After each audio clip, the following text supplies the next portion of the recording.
Assalamualaikum warahmatullahi wabarakatuh.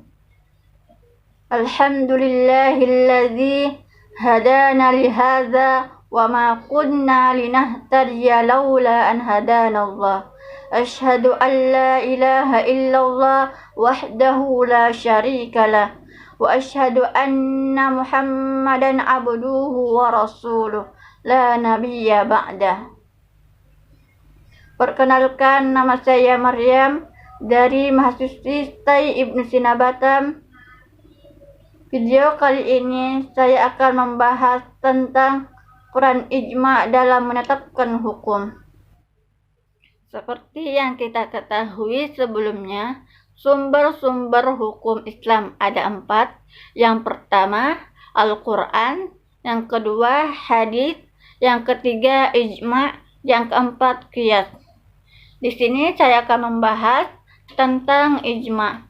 Apa itu ijma?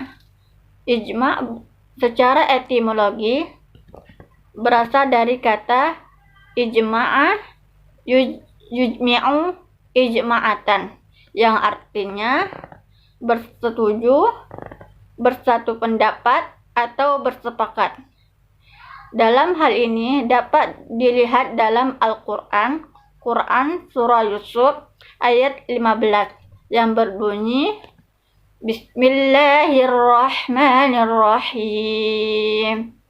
Falamma dhahabu bihi wa jama'u an yaj'aluhu fi ghayabatil jubb wa awhayna ilaihi latunabbi'annahum bi amrihim hadza wa hum la yash'urun, yang artinya, maka tatkala mereka membawanya dan sepakat memasukkannya ke dasar sumur, dan kami wahyukan kepada Yusuf, sesungguhnya kamu akan menceritakan kepada mereka perbuatan mereka ini, sedang mereka tiada ingat lagi. Quran surah Yusuf ayat 15. Sedangkan ijma menurut pengertian para ahli usul fikih adalah kesepakatan seluruh para mujtahid di kalangan umat Islam pada suatu masa ketika Rasulullah Shallallahu Alaihi Wasallam wafat atas hukum syarah mengenai suatu kejadian. Contohnya, setelah Rasulullah Shallallahu Alaihi Wasallam wafat, diperlukan pengangkatan seorang pengganti beliau sebagai khalifah. Maka kaum muslimin yang ada pada waktu itu sepakat untuk mengangkat seorang khalifah. Maka kesepakatan kaum muslimin, diangkatlah Abu Bakar radhiyallahu anhu sebagai khalifah pertama, meskipun pada permulaannya ada yang kurang menyetujui pengangkatan Abu Bakar radhiyallahu anhu. Namun kemudian semua kaum muslimin menyetujuinya. Kesepakatan seperti ini dapat dikatakan ijma. Selanjutnya, macam-macam ijma. Dalam kitab fikih dan usul fikih diterangkan bahwa ijma itu dapat ditinjau dari beberapa segi, dan tiap-tiap segi terdiri atas beberapa macam. Ditinjau dari segi cara terjadinya, maka ijma terdiri atas yang pertama, ijma bayan, yaitu para mujtahid menyatakan pendapatnya dengan jelas dan tegas, baik berupa ucapan atau tulisan. Yang kedua, ijma sukuti, yaitu para mujtahid seluruh atau sebagian mereka tidak menyatakan pendapat dengan jelas dan tegas.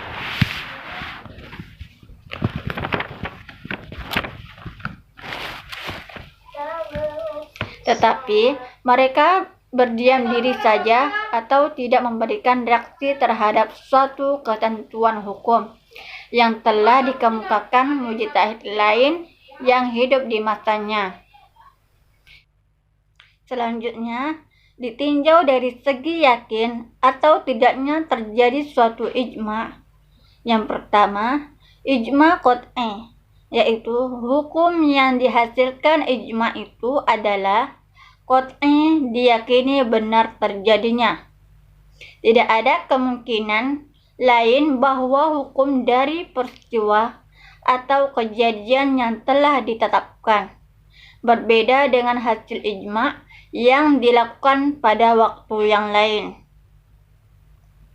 Yang kedua, ijma dzanni, yaitu hukum yang dihasilkan ijma itu dzanni, masih ada kemungkinan lain bahwa hukum dari peristiwa atau kejadian yang telah ditetapkan berbeda dengan hasil ijtihad orang lain atau dengan hasil ijma yang dilakukan pada waktu yang lain. Selanjutnya, dasar-dasar hukum ijma. Dasar hukum ijma berupa yang pertama Al-Quran, yang kedua hadis, yang ketiga dan akal pikiran. Yang pertama Al-Quran. Allah Subhanahu wa Ta'ala berfirman dalam surah An-Nisa ayat 59 yang berbunyi, Bismillahirrahmanirrahim. Ya ayyuhalladzina amanu athi'allaha wa athi'ar rasul wa ulil amri minkum. Yang artinya, hai orang-orang yang beriman, taatilah Allah dan taatilah Rasul-Nya dan ulil amri di antara kamu.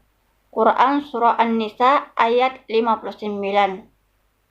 Dari ayat di atas dapat dipahami bahwa jika para ulil amri itu telah sepakat tentang sesuatu ketentuan atau hukum dari suatu peristiwa, maka kesepakatan itu hendaklah dilaksanakan dan dipatuhi oleh kaum muslimin. Yang kedua, hadis. Bila para mujtahid telah melakukan ijma tentang hukum syara' dari suatu peristiwa atau kejadian, maka ijma itu hendaklah diikuti karena mereka tidak mungkin melakukan kesepakatan untuk melakukan kesalahan, apalagi bermaksiatan dan dusta. Sebagaimana sabda Rasulullah Sallallahu Alaihi Wasallam yang artinya, umatku tidak akan bersepakat untuk melakukan kesalahan. Hadis riwayat Abu Daud dan At-Tirmidzi. Selanjutnya yang ketiga, akal pikiran. Setiap ijma yang dilakukan atas hukum syara' hendaklah dilakukan dan dibina atas asas-asas pokok ajaran Islam. Karena itu setiap mujtahid dalam berijtihad hendaklah mengetahui dasar-dasar pokok ajaran Islam. Batas-batas yang telah ditetapkan dalam berijtihad serta hukum-hukum yang telah ditetapkan. Bila ia berijtihad dan dalam berijtihad itu ia menggunakan nas, maka ijtihadnya tidak boleh melampaui batas maksimum dari yang mungkin dipahami dari nas itu. Sebaliknya, jika dalam berijtihad ia tidak menemukan satu nas pun yang dapat dijadikan dasar ijtihadnya, maka dalam berijtihad ia tidak boleh melampaui kaidah-kaidah umum agama Islam.